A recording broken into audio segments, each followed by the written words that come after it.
So we live in a world right now where our generation is hands down probably the most selfish generation like ever. And what's crazy is if we want real progression and if we really want to make big change, drastic change, a generation is going to have to be the sacrificial lamb. It's either our kids or we're going to have to do it.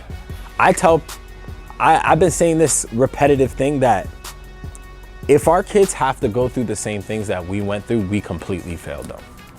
If our kids have to talk about discrimination and have to talk about white supremacy and have to talk about systematic oppression, if our kids have to say these things, then we absolutely failed them. There's no reason why our kids should be going through the same thing that we went through.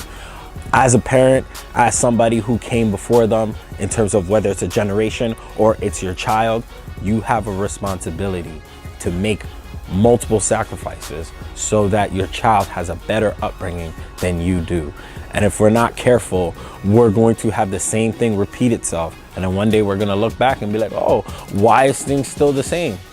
Because we never took the risk when it was time to take the risk. We never actually went out and said, hey, you know what? We're going to be the generation that gets completely uncomfortable so that the next generation can have it better.